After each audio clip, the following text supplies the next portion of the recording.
In America, roughly? I've heard figures as high as $860 billion. $860 billion. Billion. That's a lot of money. A lot, yeah. And what percentage of our economy does that represent? I mean, it seems like a lot. Well, in terms of investments on Wall Street, in American equities, it's roughly 6 or 7% of America. They own a fairly good slice of America. Wow. And most of that money goes into the great blue chip companies. Citibank is the largest stockholder, is a Saudi. AOL Time Warner has big Saudi investors. So I read where like the Saudis have $1 trillion in our banks of their money. What would happen if like one day we just pulled that $1 trillion out? $1 trillion, that would be an enormous blow to the economy. Right. Mr. Moore, can I speak to you for a moment, please, sir? Yeah, sure. How are you doing? Yeah, good. How you doing? Steve Kimball, Secret Service. How are you doing, How you doing, sir? Yes. We're just ascertaining information regarding. Are you doing a documentary regarding the Saudi Arabia embassy or chancery? No, I am doing a documentary, and part of it is about Saudi Arabia. Even though we were nowhere near the White House, for some reason the Secret Service had shown up to ask us what we were doing standing across the street from the Saudi embassy. Here to cause any trouble or anything, and is that? No, that's fine. We just wanted to make sure we just wanted to get some information as far as what's going on. Yeah. I didn't realize the Secret Service guards foreign embassies. Not usually, no, sir. No. Do they give you any trouble, Saudis? No comment on that, sir. Oh, okay. Well, I'll take that as a yes. All right, good. Thank you very much. Thanks for the work you do. It turns out that Saudi Prince Bandar is perhaps the best protected ambassador in the U.S. The U.S. State Department provides him with a 6-man security detail. Considering how he and his family and the Saudi elite own 7% of America, it's probably not a bad idea. Prince Bandar was so close to the Bushes they considered him a member of the family, and they even had a nickname for him, Bandar Bush. 2 nights after September 11th, George Bush invited Bandar Bush over to the White House for a private dinner and a talk. Even though bin Laden was a Saudi, and Saudi money had funded al-Qaeda, and 15 of the 19 hijackers were Saudis, here was the Saudi ambassador casually dining with the president on September 13th. What were they talking about? Were they commiserating or comparing notes? Why would Bandar's government block American investigators from talking to the relatives of the 15 hijackers? Why would Saudi Arabia become reluctant to freeze the hijackers' assets? The two of them walked out on the Truman balcony so that Bandar could smoke a cigar and have a drink. In the distance, across the Potomac, was the Pentagon, partially in ruins.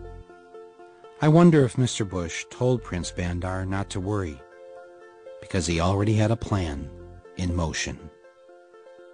You come in September 12th, ready to plot what response we take to al-Qaeda. Let me talk about the response that you got from top administration officials. On that day, what did the president say to you?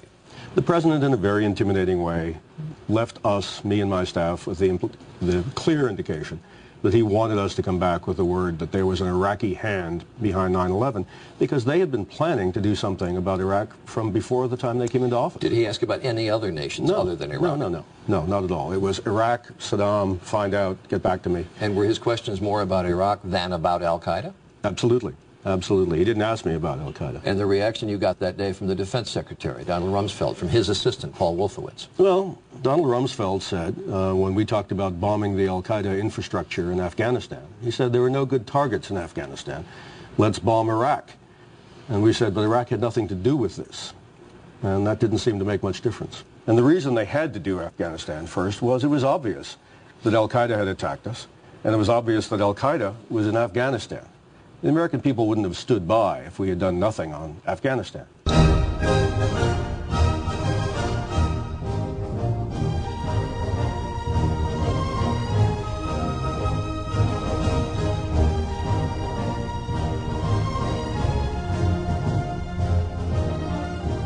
The United States began bombing Afghanistan just 4 weeks after 9/11. Mr. Bush said he was doing so because the Taliban government of Afghanistan had been harboring bin Laden. We will smoke them out of their holes. We're going to smoke them out. Smoke them out. Smoke him out of his cave. Let's rush him and smoke him out. For all his tough talk, Bush really didn't do much. But what they did was slow and small. They put only 11,000 troops into Afghanistan. There are more police here in Manhattan, than there are U.S. troops in Afghanistan. Basically, the president botched the response to 9/11. He should have gone right after bin Laden. The U.S. Special Forces didn't get into the area where bin Laden was for 2 months. 2 months? A mass murderer who attacked the United States was given a 2-month head start? Who in their right mind would do that? Anybody say nice shot? Nice shot. Hell of a shot. Or was the war in Afghanistan really about something else? Perhaps the answer was in Houston, Texas. In 1997, while George W. Bush was governor of Texas, a delegation of Taliban leaders from Afghanistan flew to Houston to meet with UNICAL executives to discuss the building of a pipeline through Afghanistan, bringing natural gas from the Caspian Sea. And who got a Caspian Sea drilling contract the same day UNICAL signed the pipeline deal? A company headed by a man named Dick Cheney, Halliburton. From the point of view of the U.S. government, this was kind of a magic pipeline because it could serve so many purposes. And who else stood to benefit from the pipeline? Bush's #1 campaign contributor, Kenneth Lay, and the good people of Enron.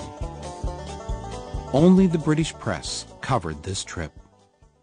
Then in 2001, just 5.5 months before 9/11, the Bush administration welcomed a special Taliban envoy to tour the United States to help improve the image of the Taliban government. You have imprisoned the women. It's a horror, let me tell you. And I'm really sorry to your husband. He might have a very difficult time with you. Here's the Taliban official visiting our State Department to meet with U.S. officials. Why on earth would the Bush administration allow a Taliban leader to visit the United States, knowing that the Taliban were harboring the man who bombed the USS Cole and our African embassies? Well, I guess 9/11 put a stop to that. When the invasion of Afghanistan was complete, we installed its new president, Hamid Karzai. Who was Hamid Karzai? He was a former advisor to UNICAL. Bush also appointed as our envoy to Afghanistan, Zalmay Khalilzad, who was also a former UNICAL advisor. I guess you can probably see where this is leading. Faster than you can say black gold Texas tea, Afghanistan signed an agreement with their neighboring countries to build a pipeline through Afghanistan carrying natural gas from the Caspian Sea. Oh, and the Taliban? Well, they mostly got away. As did Osama bin Laden and most of Al-Qaeda. Terror is bigger than one person. And he's a person who's now been marginalized. So I don't know where he is. Nor, I just don't spend that much time on him, Kelly, to be honest with you. Didn't spend much time on him? What kind of president was he? I'm a war president. I make decisions here in the Oval Office in foreign policy matters with war on my mind. With the war in Afghanistan over and bin Laden forgotten, the war president had a new target. The American people. We've got an unusual terror warning from the feds to tell you about. Fox News has obtained an FBI bulletin that warns terrorists could use pen guns, just like in James Bond, filled with poison as weapons. Good evening, everyone. America is on high alert tonight, just 4 days before Christmas. A possible terror threat as bad as or worse than 9/11. But where? How? There's nothing specific to report. Be on the lookout for model airplanes packed with explosives. And the FBI is warning ferries may be considered particularly at risk for hijacking. Could these cattle be a target for terrorists? Fear works. Fear does work. Yes. You can make people do anything if they're afraid. And how do you make them afraid? Well, you make them afraid by creating an aura of endless threat.